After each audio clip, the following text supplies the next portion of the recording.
Hello, मैं doctor Sudhir Rawal, medical director Rajiv Gandhi cancer hospital. Breast cancer और covid में ब्रेस्ट कैंसर का कैसे इलाज और क्या फैसिलिटी है हमारे यहाँ, उस बारे में बोलूँगा।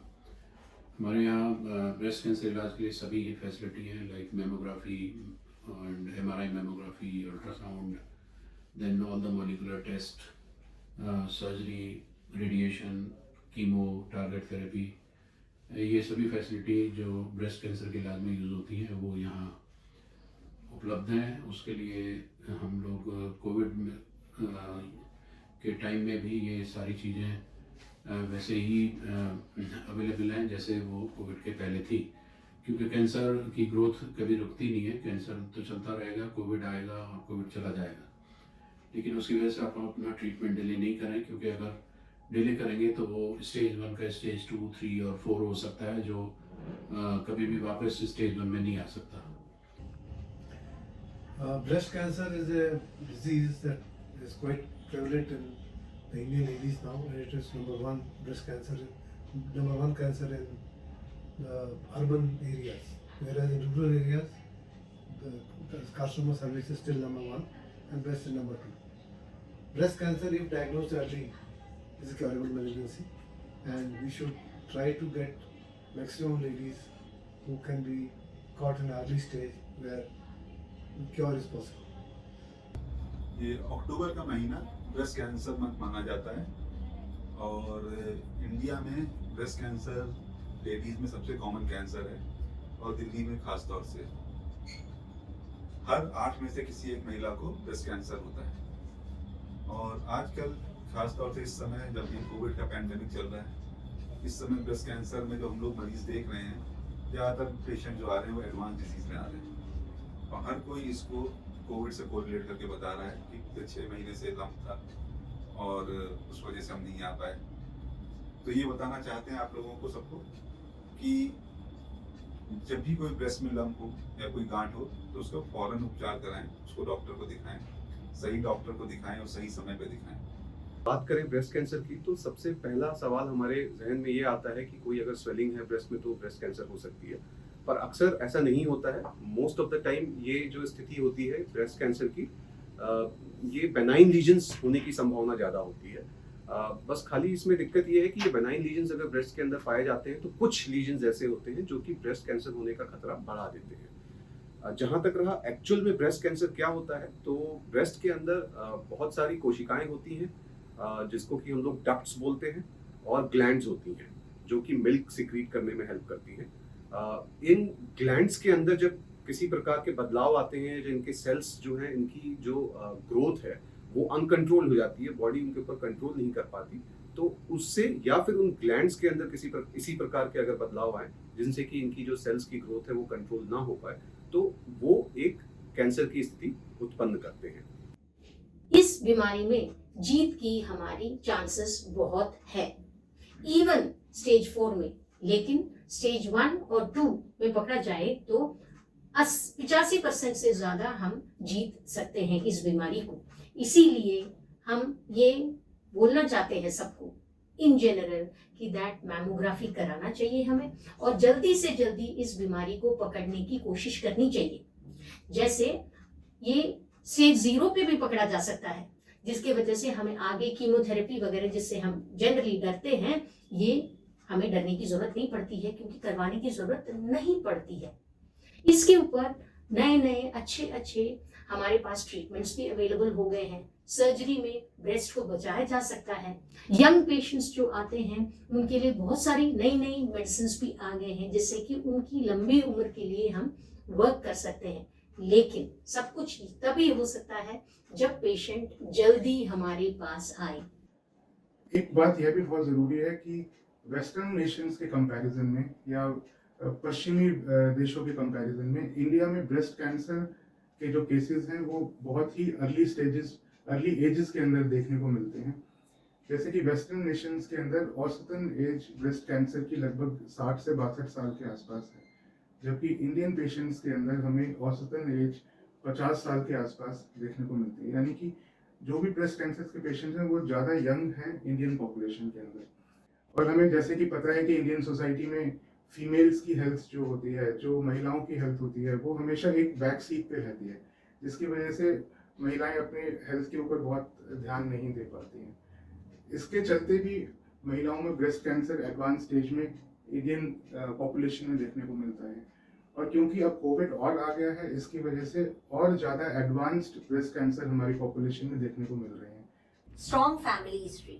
Having multiple family members suffering from breast or ovarian cancer increases the risk of breast cancer. Then there are inherited gene mutations. BRCA1 or BRCA2 mutations can increase your risk of breast cancer. If your family or you have any of these changes, talk to your doctor to reduce your risk of breast cancer. Then treatment using radiation therapy increases the risk of breast cancer. These are the non-modifiable risk factors. You can do nothing about them, but knowing your risk is important. Then there are certain modifiable risk factors, like being obese or overweight increases the risk of breast cancer, especially after menopause. Then sedentary lifestyle, being physically active decreases your risk of breast cancer. Not having children, not breastfeeding them increases the risk of breast cancer. Early menarche, late menopause. These are the risk factors, but in spite of having no risk factor, a person can still have breast cancer. So early diagnosis remains the cornerstone for breast cancer control. ऐसा भी आजकल काफी देखा जा रहा है कि बहुत से यंग पेशेंट्स 25 साल की उम्र के, 30 साल की उम्र के, 28 साल की उम्र के यंग लड़कियां जिनके जो भी अविवाहित हैं, पढ़ रही हैं, बहुत बड़े बड़े लम्स लेकर के आ रही हैं। और जब पूछते हैं तो उनको ये बताते हैं कि हमने होम्योपैथिक में दिखा लिया, आयुर्वेदिक में दिखाया, वहाँ इलाज कराया 6 महीने 8 महीने, और जब इतना बढ़ गया फिर हमारे पास आ गए। और जब उनका हम लोग जांच करते हैं तो उसमें पता लगता है कि बहुत ही एडवांस डिजीज है। तो एक बहुत ही इम्पोर्टेंट संदेश हम सबको देना चाहते हैं कि ब्रेस्ट कैंसर का इलाज किसी और पद्धति में असरदार नहीं है एक्सेप्ट फॉर मॉडर्न मेडिसिन। बाकी होम्योपैथिक, आयुर्वेदिक या और भी जो पद्धति हैं ब्रेस्ट कैंसर के, इनमें कैंसर का उतना अच्छा इलाज नहीं है। तो कृपया भ्रमित ना हो, सही जगह पे जाएं, सही समय पे जाएं और सही इलाज कराएं, तभी सही आउटकम मिलेगा। Another thing that we have to say that in the present day scenario, breast cancer is not one particular disease. Earlier we should think breast cancer is a single disease, but today with the advances in science and research, now we know that breast cancer is not a single disease. It's a group of diseases which are characterized in different way and have to be treated in a different way. So there are breast cancers which will be amenable to hormonal treatment, which are ERPR positive. There are breast cancer which are amenable to targeted therapies like Herceptin, which are known as HER2 type of breast cancer. There is a breast cancer which is known as triple negative, which is negative for both, negative for all the 3 receptors, that is ERPR and HER2/neu. So it's a basket of diseases which has to be treated differently. So I think the people should take treatment at a comprehensive cancer center where all treatment and investigative facilities are available. Breast cancer के हम warning science के बारे में अगर बात करें तो किसी भी प्रकार की स्वेलिंग अगर ब्रेस्ट कैंसर में होती है, छोटे से हिस्से में या पूरे ब्रेस्ट को उसने इन्वॉल्व किया हुआ है, तो उस स्थिति में हमें तुरंत मेडिकल हेल्प सीख करनी चाहिए। स्किन के ऊपर कोई बदलाव है या स्किन एक जगह से अलग तरह से दिख रही है या उसके अंदर किसी प्रकार की लालीपन दिख रहा है, तो ये वाले साइंस भी एक प्रकार के एक तरह से ब्रेस्ट कैंसर की तरफ इशारा कर सकते हैं। या निप्पल से किसी प्रकार का डिस्चार्ज है, हो सकता है वो ब्लड के फॉर्म में डिस्चार्ज हो या नॉर्मल पानी जैसा डिस्चार्ज हो, उस स्थिति में भी हमें एक बार मेडिकल हेल्प सीख करना चाहिए।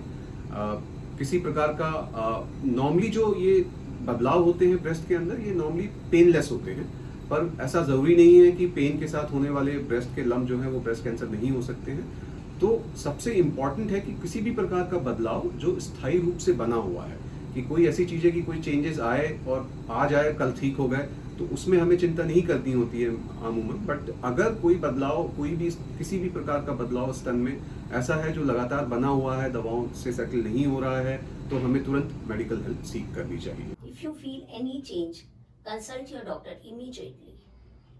Physical examination by a doctor annually after the age of 30 is recommended.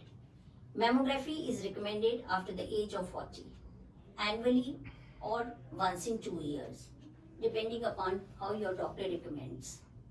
Mammography is a simple technique which uses very low dose radiation to view and detect changes in the breast tissue. Most of the breast cancer cases, when they come to us, they have a lump size, this size or bigger, this is 3 centimeter or more. A mammography can detect a breast cancer when it is this size, less than 0.2 centimeter. And this makes a huge difference as far as treatment and survival is concerned. Early detection is very, very important.